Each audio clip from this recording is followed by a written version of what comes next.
오늘의 말씀 주제는요, 가장 중요한 헌물이라는 주제로 여러분께 말씀을 전하겠습니다. 가장 중요한 헌물이요. 가장 중요한 헌물. 주님께서 원하시는 가장 중요한 헌물은 무엇인가?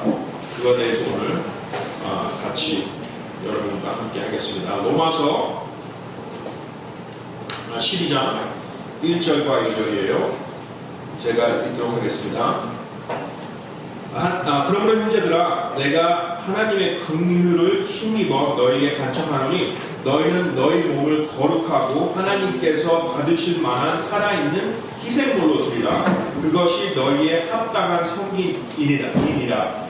너희는 이 세상에 동화되지 말고 오직 너희 생각을 새롭게 함으로 변화를 받아 하나님의 그 선하시고 받으실 만하며 완전하신 뜻이 무엇인지 입증하도록 하라. 기도하겠습니다. 사랑하는 주님, 저희가 오늘 하나님의 말씀을 통해서 주님께서 원하시는 뜻을 입증할 수 있는 그런 삶을 살 수 있도록 도와주시고, 또 하나님의 그 강건하고 또 하나님의 완벽하고 완전한 말씀을 통해서 저희 삶이 이 세상에 동화되지 않고 주님의 뜻 가운데 살아갈 수 있도록 도와주세요. 다시 한번 주님의 말씀을 저희에게 주신 주님을 찬양하며 예수님의 이름으로 기도드렸습니다. 아멘. 네, 우선은요, 하나님의 말씀 로마서 12장 1절과 2절입니다. 그럼 과연 하나님께서 지금 우리에게 말씀하시는 이 합당한 섬김이 무엇이냐? 즉 하나님의 뜻 가운데 하나님의 동행하고 하나님과 동행하면서 과연 어떠한 삶을 사는 게 과연 하나님께서 기뻐하시는 삶인가? 그 하나님이 기뻐하시는 삶을 살려면은 하나님께서 우리 자신이 어떻게 대처를 해야 되는지 말씀을 해 주십니다. 그 중에서 우리가 하나님께서 말씀해 주시는 것은 이거예요. 하나님께서 기뻐하시는 삶은 이것입니다. 즉 우리가 받는 것이 아니라 주는 삶을 살아가는 것이 하나님께서는 원하시는 삶이에요. 그렇기 때문에 하나님께서 우리에게 가장 귀중한 자신의 독생자를 우리에게 주셨습니다. 그것이 우리의 아주 좋은 예예요. 그럼으로써 우리 삶 역시도 받는 삶이 아니라 주는 삶이 하나님께서 원하시는 거예요. 그래서 주는 삶이 하나님께서 기뻐하시는 그런 삶입니다. 그래서 다시 한번 우리가 로마서 12장 1절부터 2절을 우리가 보게 되면 여기서 중요한 단어들이 많이 나오고 있어요. 특히 1절에서 보게 되면 형제들이라는 단어가 나옵니다. 형제들이라는 단어가 있습니다. 또 긍휼이라는 단어가 있고, 또 여기서 보게 되면 거룩이라는 단어가 나와 있어요. 또 살아있다는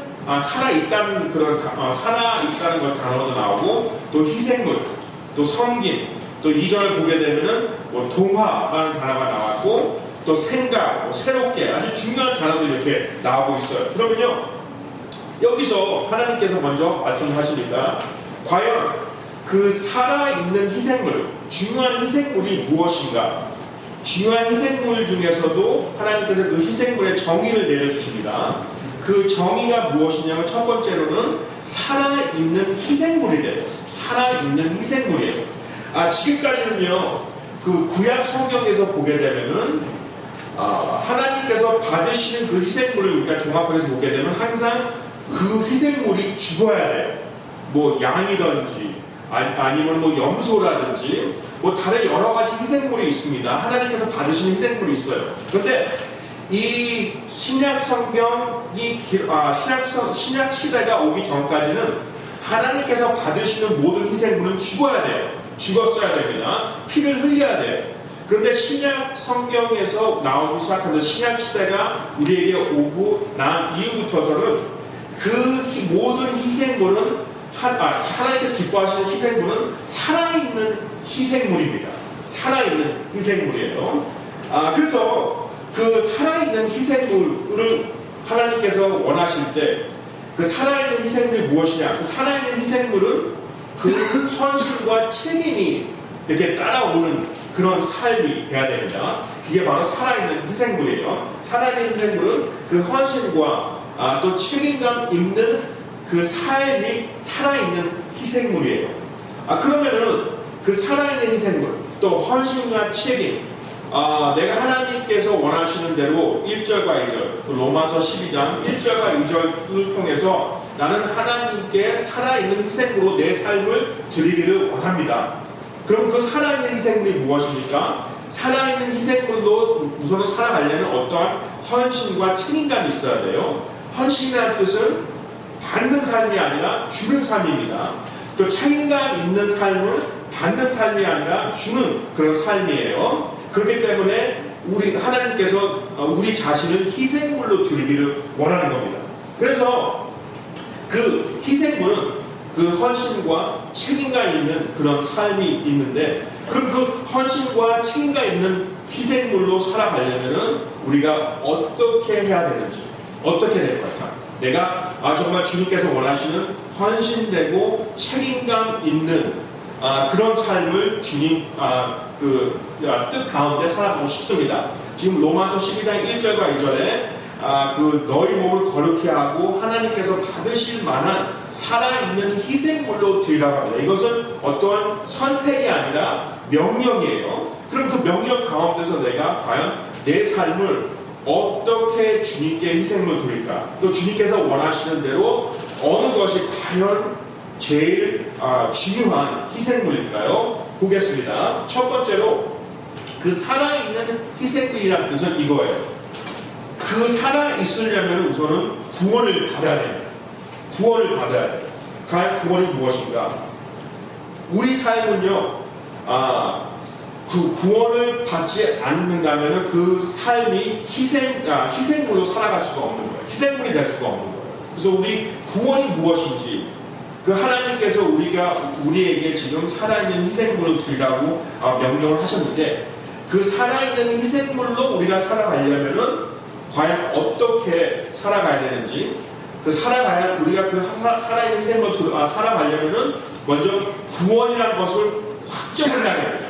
과연 내 삶이 구원을 받았는지, 또 내 삶이 과연 하나님의 자녀가 되어 있는지, 그것을 먼저 우리가 봐야 돼요. 그럼 여러 가지 우리가 오늘 구절을 보면서 과연 내 자신이 구원을 받았는지 점검을 우리는 하는 시간을 갖겠습니다. 우선 로마서 6장 23절로 우리 가볼게요. 로마서 6장 23절입니다. 로마서 6장 23절이요. 로마서 6장 23절에는 이런 말씀이 나와요. 죄의 삶은 사망이나 하나님의 선물은 예수 그리스도 우리 주를 통해 얻는 영원한 생명이니라. 죄의 삶은 사망이래요. 그래서 구원을 받기 전에는 무엇입니까? 사망에 이르렀습니다. 사망한 상태예요. 그렇기 때문에 우리가 아무리 희생물로 내 자신을 살아있는 희생물로 주님께 드리고 싶어도 드릴 수가 없어요. 왜요? 죽어 있는 상황이기 때문에. 오직 구원을 받아야지만 우리 자신이 다시 그 생명을 얻을 수가 있습니다. 그래서 하나님께서 지금 원하시는 것은 분명히 우리 자신을 살아있는 희생물로 드리래요. 주님께. 그렇지만 우리 자신을 살아있는 희생물로 드리기 위해서는 우리가 살아있어야 돼요. 살아있으면 어떻게 해야 돼요? 구원을 받아야 됩니다. 왜냐하면 로마서 6장 23절을 보게 되면 죄의 삭은 사망이라고 나와 있습니다. 우리가 죄로부터 구원을 받기 전에는 그 사망이 우리 삶 속에 있기 때문에 살아있는 희생물로 드릴 수가 없는 것입니다. 우리 고린도후서 보겠습니다. 고린도후서요. 고린도후서 우리 4장 4절을 보겠습니다. 고린도후서 4장 4절이요. 고린도후서 4장 4절을 보게 되면 그들 속에서 이 세상의 신이 믿지 않는 자들의 마음을 가려 하나님의 형상이신 그리스도의 영광스러운 복음의 빛이 그들에게 비치지 못하게 하였느니라. 살아있는 희생물로 드리기 위해서는 우리가 구원을 받아야 됩니다. 구원은 무엇입니까? 여기 지금 4절에 나와 있어요. 그 이 세상의 신이 믿지 않는 자들의 마음을 가렸다고 나와 있습니다. 구원을 받지 않는 자들은 우선은 죽은 자들이고요. 구원을 받지 않는 자들은 그 장님들입니다. 눈이 멀은 자들이에요. 왜냐하면 이 세상의 신이, 여기서 신들이 아닙니다. 이 세상의 신이라고 나와 있어요. 즉 마귀가 그 믿지 않는 자들의 마음을 가려버렸대요. 그래서 아무리 자기 자신을 살아있는 희생물로 드리고 싶어도 그 희생물을 드릴 수가 없어요. 왜요? 죽어있기 때문에. 또 그 눈이 가려져 있고 마음이 가려져 있기 때문에 자신을 하나님께 드릴 수가 없는 것입니다. 우리 요한일서 5장 19절을 가보겠습니다. 요한일서 5장 19절이요. 요한일서 5장 19절입니다. 요한일서 5장 19절을 보게 되면은 또 우리는 하나님께 속하고 온 세상은 사악한 가운데 있음을 우리가 아느니라. 여기 보시니까 19절에 나와 있습니다. 그 거듭난 자들이요, 구원을 받은 자들은 하나님께 속하고 그 구원받지 않는 자들, 온 세상은 사악함에 속해 있다고 나와 있어요. 그래서 이 세상은 딱 두 가지의 패밀리, 두 가지의 가족밖에 없는 거예요. 하나님의 가족, 또 사악함에 있는 가운데 있는 가족, 두 가족만 있는 거예요. 그렇기 때문에 사악함 가운데 있는 자들은 자신을 살아있는 희생물로 드릴 수가 없는 것입니다. 또 다른 거 볼게요. 우리 로마서 8장 8절 보겠습니다. 지금 여러 가지 하나님의 말씀, 여러 구절을 좀 보고 있는데, 과연 첫 번째로 살아있는 희생물로 내 자신을 드리고 싶습니다. 하나님의 명령이에요. 근데 내 자신을 살아있는 희생물로 하나님께 드리기 원해서는 내가 살아있어야 돼요. 내가 죽었는데 하나님께 어떻게 살아있는 희생물로 드리겠습니까? 그래서 지금 죽어있는 것이 과연 무엇인가? 그것을 지금 보고 있어요. 그래서 지금 로마서 8장 8절에 있는 말씀입니다. 로마서 8장 8절에는 이런 말씀이 나와 있어요. 보겠습니다. 그런즉 이와 같이 육신 안에 있는 자들은 하나님을 기쁘게 할 수 없느니라. 육신 안에 있는 자들이 무엇이죠? 바로 죽어있는 자들이에요. 그래서 아무리 내 자신을 살아있는 희생물로 드려서 주님의 뜻 가운데 살아가고 또 주님께서 합당하게 생각하시는 그런 일을 하고 싶어도 절대로 주님을 기뻐하게 할 수는 없는 것입니다. 왜요? 육신 안에 내가 거하기 때문에. 육신 안에 거하고 있다는 뜻은 살아있는 그 성령님께서 내 안에 거하고 있지 않다는 얘기입니다. 그래서 지금 육신 안에 있는 자들은 하나님을 절대로 기뻐하게 할 수가 없는 거예요. 그럼 베드로전서 3장 12절로 가겠습니다. 베드로전서 3장 12절이요. 지금 여러분께 좀 많은 구절을 드리고 있는데 그 구절들을 여러분께서 한번 이번 주에 보시면서 내 자신이 구원을 받았는지, 또 구원 안에서 주님께 합당한 그런 희생물로, 살아있는 희생물로 드리고 있는지, 그런 삶을 우리가 지금 점검해 보는데, 우선은 그 점검하기 전에 과연 내 자신이 살아있는지, 아니면 아직까지 죄 가운데 죽어있는지 그것을 봐야 돼요. 우리 베드로전서 3장 12절입니다. 3장 12절을 보게 되면요, 주의 눈은 의로운 자들 위에 거하며 그분의 귀는 그들의 기도에 열려 있으되 주의 얼굴은 악을 행하는 자를 대적하느니라. 죽어있는 자들이요, 거듭나지 않고 구원받지 않는 자들, 하나님의 자녀가 아니면은 하나님께서 그들을 대적하신대. 그러니까 여러분 지금 무슨 뜻이냐면요, 지금 두 가지의 주 부류의 가족이 이 세상에 살아가고 있습니다. 하나는 하나님의 가족이에요. 또 하나는 악을 행하는 자들입니다. 그 하나님의 자녀가 아닌 그 가족이에요. 그렇지만 하나님께서 말씀하시는 것은 12절을 보게 되면은 우리가 기도하면서 여러분 지금 오늘 케빈 형님께서 주보를 만들어 오셨는데 주보 뒤에 보게 되면은 기도 제목이 이렇게 있어요. 그 기도 제목을 우리가 보게 되면 그 기도 제목을 통해서 기도를 합니다. 하나님께서 왜 우리의 기도 제목을 들어주실까요? 왜냐하면 우리의 의로운 자들이기 때문에. 우리가 의로운 자들이에요. 의로운 자들이란 무슨 뜻입니까? 하나님의 자녀들을 얘기하는 거예요. 주 예수님의 의로움이 우리를 우리에게 들어온 것입니다. 우리 개개인 그리스도인들의 개개인 그리스도인들에게 예수님의 의로움이 우리에게 온 거예요. 그렇기 때문에 그 하나님의 귀가 우리 기도에 열려 있대요. 그러니까 우리가 기도할 수 있는 이유는 하나님의 귀가 우리에게 열려 있기 때문입니다. 왜 하나님의 귀가 우리에게 열려 있습니까? 우리가 의로운 자들이기 때문에. 왜 우리가 의로운 자들이에요? 우리는 살아있는 사람들이기 때문에. 왜 우리가 살아있습니까? 예수 그리스도의 의로움이 우리를 살려냈기 때문에 우리 살아있는 거예요. 그래서 우리가 이 기도 주보에 나와 있는 기도 제목을 볼 때 보면서 우리가 기도를 할 때 하나님께서 나의 기도를 들어주시는구나. 왜요? 12절에 약속하셨습니다. 그 하나님의 귀는 그들의 기도에, 그 하나님의 자녀들의 기도에 열려 있습니다. 그러나 그 반대로 주님을 알지 못하고 죽음 가운데 살아가는 이 세상의 가족의 일원들은 뭐라고 나와 있어요? 주의 얼굴은 악을 행하는 자들을 대적한대요. 그러니까 왜 이 세상 사람들은 아무리 돈과 명예와 또 여러 가지를 통해서 삶의 그 안정과 또 삶의 그 평화를 가져오려고 하지만은 그게 왜 불가능한지 아세요? 하나님께서 그들을 대적하고 있기 때문입니다. 그들은 하나님과 계속해서 전쟁을 하고 있기 때문에 절대로 완전한 평화가 그들에게 올 수는 없는 거예요.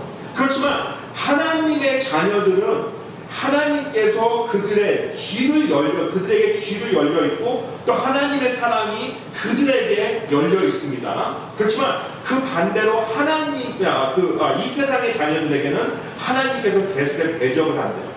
하나님께서 계속해서 그들과 싸우고 있는 거예요. 전쟁을 하고 있는 거예요. 여러분, 전쟁 가운데 있는 백성들은 절대로 그 평화를 얻을 수가 없는 거잖아요. 그죠? 계속해서 그 전쟁 가운데 살아가면은 그 평화롭게 살아갈 수가 없는 것처럼 우리 역시도 영적으로도 이 삶의 안에서도 왜 내 삶이 계속해서 좀 이렇게 힘들고 또 무엇인가 그 대적을 하는 거 그런 그 평화가 있지 않는 그런 삶을 살아가는 이유는 하나님께서 그들을 대적하고 있기 때문이에요. 하나님께서요. 그래서 여기서 나와 있습니다. 내가 아무리 살아있는 희생물로 하나님께 드리고 싶어도 내 삶의 통해서 하나님께서 나를 대적하고 있으면 절대로 내가 살아있는 희생물로 주님을 기쁘게 할 수 없는 것입니다. 우리 그 요한복음입니다. 9장을 볼게요. 요한복음 9장에 있는 말씀입니다. 요한복음 9장 31절이에요.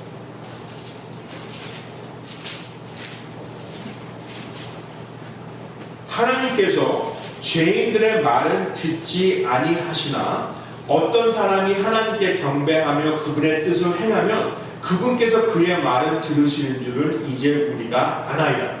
동일한 비슷한 지금 방금 베드로전서 3장 12절과 비슷한 말씀이에요.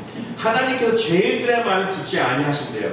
죄인들의 기도는 듣지 아니하십니다. 여러분, 아무리 그 사람들이 기도를 하고 또 하나님께 구해도 만약에 그 사람이 구원을 받지 않았다면 절대로 하나님께서 그들의 기도를 들어주시지가 않아요. 하지만은 31절에 하나님께 경배하며 그분의 뜻을 행하면, 경배한다는 뜻은 무슨 뜻입니까? 하나님께 경배할 수 있는 자들은 하나님의 자녀들만 경배할 수 있는 거예요. 하나님께 경배하고 또 그분의 뜻을 행하면, 또 하나님의 뜻을 행한다는 뜻은 그분과 동행하는 삶을 살고 있다면 하나님께서 그의 말을, 그의 기도를 들어주신다고 약속하신 거예요. 그래서 지금 여러분, 우리가 로마서 12장 1절과 2절을 통해서 가장 중요한, 이 세상에서 가장 중요한 헌물에 대해서 우리가 그 주제를 삼고 우리가 오늘 말씀을 보고 있습니다. 그 가장 중요한 헌물은 무엇이냐? 바로 우리가 받는 삶이 아니라 드리는 삶이에요. 헌물이라는 뜻 자체가 드린다는 뜻입니다. 그 헌물을 우리가 드리기 위해서는 우리가 어떠한 헌신과 책임감 있는 삶을 살아야 돼요. 그 헌신과 책임감 있는 삶을 살기 위해서 우리가 살아 있어야 됩니다. 그 살아 있는 것이 바로 하나님께서 그 12장 1절에 로마서 12장 1절에 나와 있는 살아있는 희생물을 드리라는 그 명령입니다. 그러면 우리가 살아있기를 원한다면 살아있으려면 우리가 그 죽음으로부터 구원을 받아야 돼요. 그러면 그 죽음 가운데 있는 자들 무엇입니까? 지금 여러분께 지금 이렇게 몇 구절을 드렸어요. 그래서 지금 다시 한번 우리가 그러면 고린도전서 13장 3절에 있는 말씀 보겠습니다. 고린도전서 13장 3절에 있는 말씀이에요. 고린도전서 13장 3절에 말씀이 이렇게 나와 있어요. 내가 모든 재산을 바쳐 가난한 자들을 먹이고 또 내 몸을 불사르게 내줄지라도 사랑이 없으면 그것이 내게 아무 유익을 주지 못하느니라. 여기서 지금 사랑이라는 뜻은 그 하나님의 사랑이에요. 영원 불변하는 사랑입니다. 그 사랑은 구원을 받은 자만이 그 사랑을 얻을 수가 있는 것이에요. 그래서 지금 여러분 아무리 우리가 모든 재산을 바치고 뭐 가난한 자를 먹이고 또 우리 자신을 하나님께 섬기고 교회를 나가고 기도를 하고 해도 그것이 다 아무런 소용이 없어요. 만약에 우리 자신이 구원을 받지 아니하였다면 아무리 우리가 종교적으로 살아가도 아무것도 유익을 우리에게 준 것이 없습니다. 왜요? 죽어있는 자들이기 때문에. 그래서 우리가 과연 내 자신이 살아있는지 살아있는 희생물로 드리라고 하나님께서 명령하셨습니다. 내가 살아있으려면 지금 우리가 구절을 몇몇 구절을 본 것처럼 과연 내 자신이 살아있는지 죽어있는지 그걸 우리가 봐야 돼요. 죽어있는 자들은 하나님께서 길을 열어주시지 않고 아무리 기도를 해도 하나님께서 들어주시지 않고 또 하나님께서 말씀하십니다. 구원받지 않은 자들은 하나님께서 그들과 전쟁을 치르고 있어요. 계속해서 대적하고 있습니다. 마음의 평화, 돈이 가져다 줄 수도 없고 건강, 명예 아무것도 그들에게 그 평화를 가져다 줄 수 없어요. 왜요? 이 세상을 창조하신 하나님께서 그들과 대적하고 있기 때문에. 그러면은 지금 여기 고린도전서 13장 3절에도 아무런 유익이 없다고 합니다.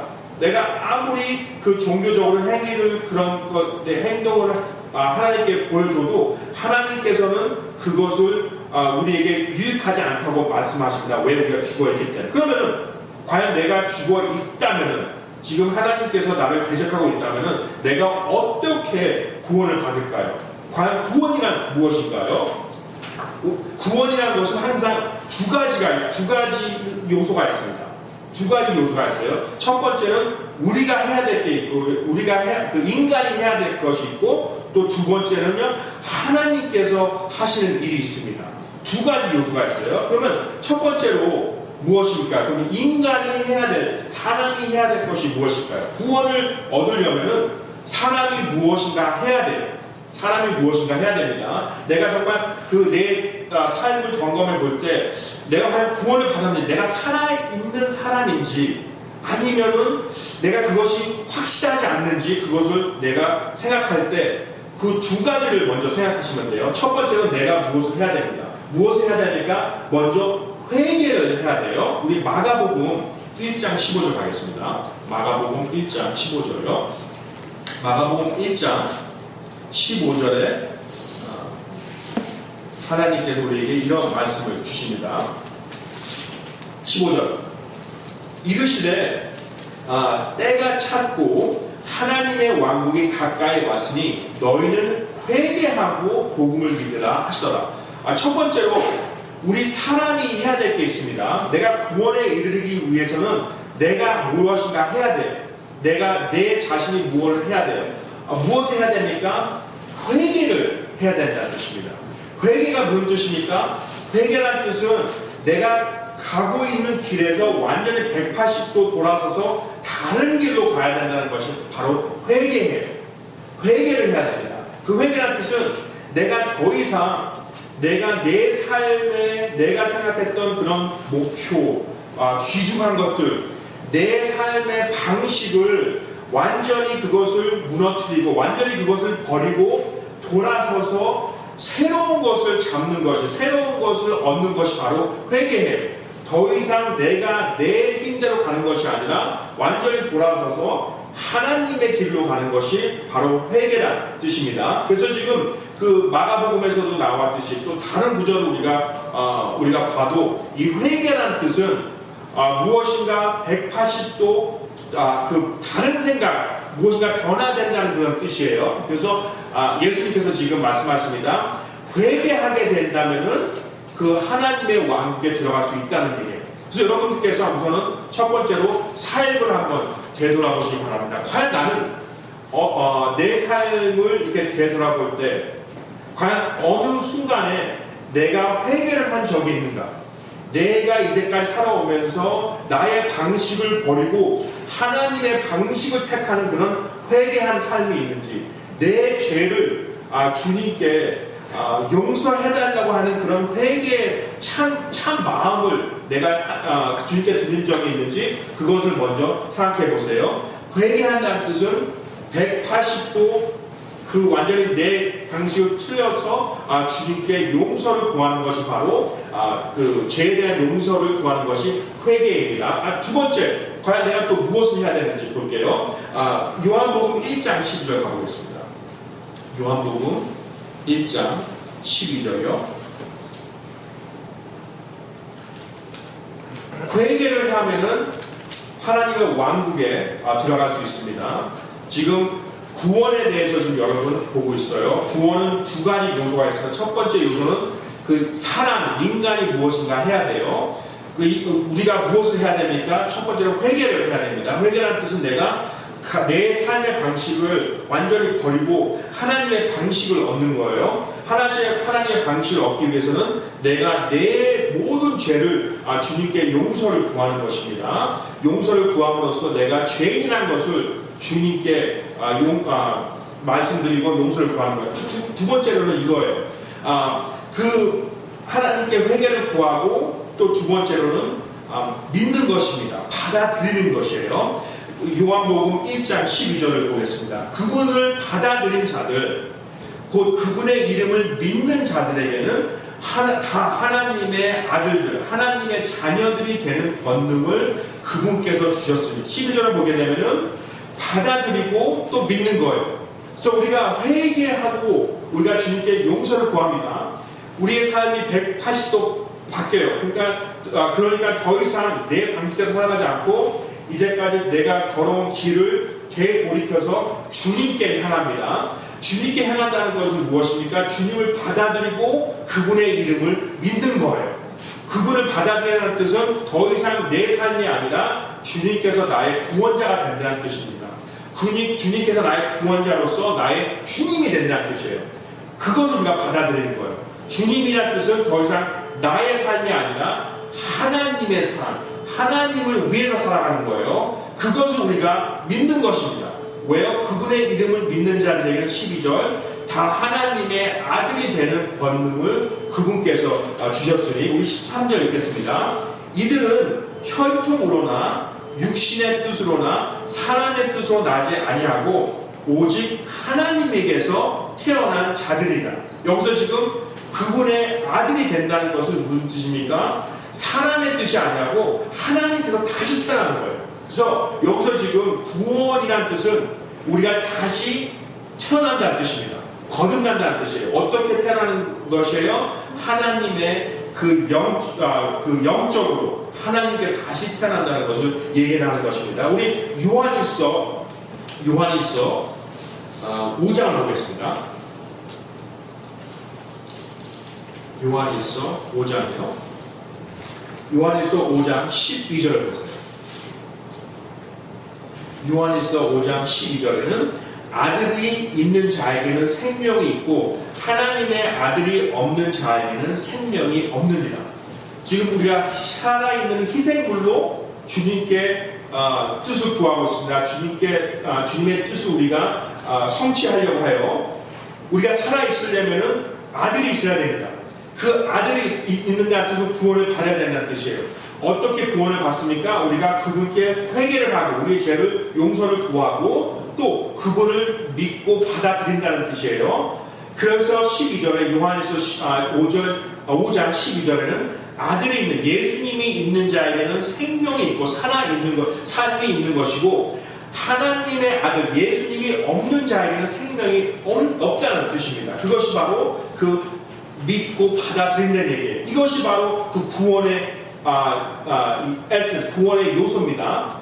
그분을 회개를 하고 또 우리가 그분을 믿고 받아들이는 거예요. 그럼 우리가 생명이 있는 것입니다.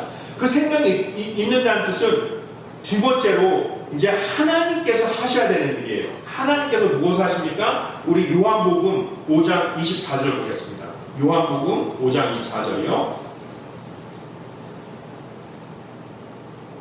요한복음 5장 24절에 하나님께서 약속을 하십니다. 진실로 내가 너희에게 이르노니 내 말을 듣고 또 나를 보내신 분을 믿는 자는 영존하는 생명이 있고 또 정죄에 이르지 아니하리니 사망에서 생명으로 옮겨졌느니라.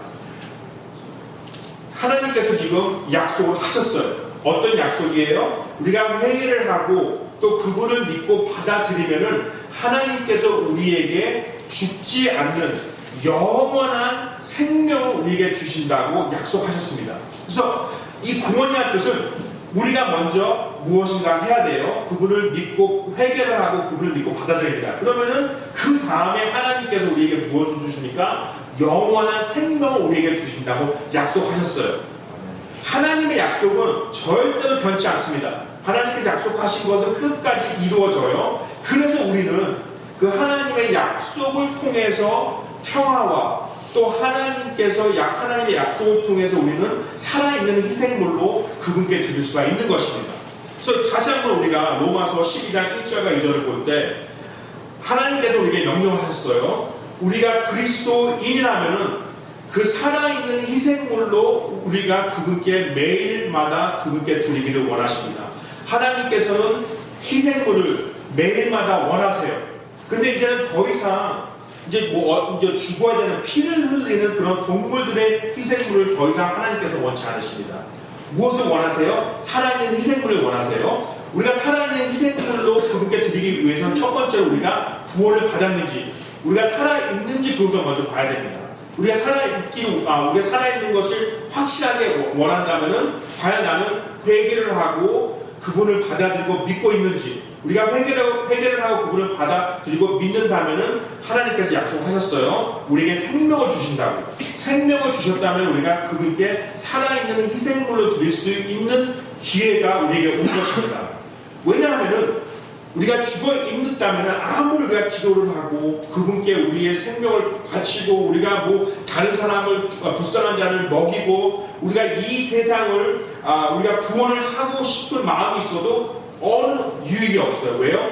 주 예수 그리스도의 사랑이 우리에게 있지 않기 때문에요. 그래서 여러분, 우리가 지금부터 다음 몇 주간 하나님께서 원하시는 살아있는 희생물로 드리기를 원하는 그 명령을 우리에게 주셨습니다.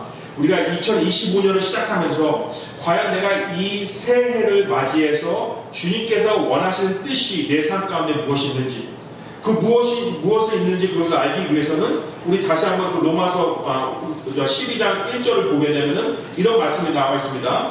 그 완전하신 뜻이 무엇인지 입증하도록 하라. 그 뜻이 무엇입니까?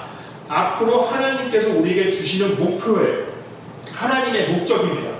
하나님의 목적과 목표는 과연 무엇인지, 하나님께서 나를 통해서 무엇을 이루시기를 원하시는지 그것을 우리가 알아야 되죠. 2025년에는 과연 하나님께서 내가 무엇을 하기를 원하실까? 내가 그냥 2025년에는 계속해서 2024년, 2023년처럼 그냥 계속해서 이렇게 하나님께서 그냥 일만 하고 직장에서 일하고 그냥 이 세상이 흘러가는 것처럼 그냥 계속해서 흘러가는 것을 원하시는지, 아니면은 정말 하나님께서 이 해에는 특별하게 무슨 이런 어떠한 그 목적이 있으신지 그것을 하나님께서는 우리에게 알기를 원하시는 거예요. 왜냐하면 2절에 다시 한번 로마서 12장 2절을 보게 되면 그것을 입증하라고 지금 말씀하셨습니다. 입증하라는 뜻은 그것을 우리가 직접적으로 보여줄 수 있다는 얘기예요. 그 보여주는 그런 삶, 하나님의 뜻을 우리 삶으로 통해서 보여주시기를 원한다는 것을 하나님께서 말씀하셨는데, 그렇게 하기 원해서는 우리가 살아있는 희생물로 살아가야 돼요. 살아있어야 됩니다.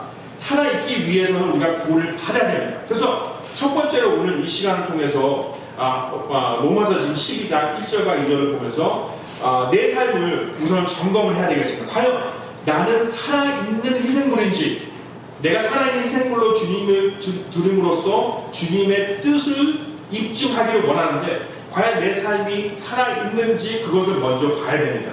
내가 주님의 자녀인지, 내가 주님의 자녀가 아니면은 하나님께서 나를 향하여서 대접을 하시고 길을 가지셨습니다. 아무리 기도를 하고 아무리 주님을 섬기고 싶어도 주님께서 나와 전쟁 중이세요. 그래서 그것을 우리가 생각하면서 내 삶을 점검해보는 그런 시간을 갖겠습니다. 우리 다 함께 고개 숙이시고요. 기도하는 그런 시간을 갖겠는데요. 우리 그 로마서 12장 1절과 2절 우리 그 본문을 우리가 생각하면서 잠시 기도하는 시간을 갖겠습니다. 주님께서 나를 살아있는 희생물로, 내가 내 자신을 살아있는 희생물로 주님께 드리기를 명령을 하십니다. 과연 나는 지금 살아있는지, 내가 살아있는 희생물인지 그것을 우리 생각하는 그런 시간을 갖겠습니다. 여러분 주님께 구하시는 그런 시간을 가지시길 기도하겠습니다.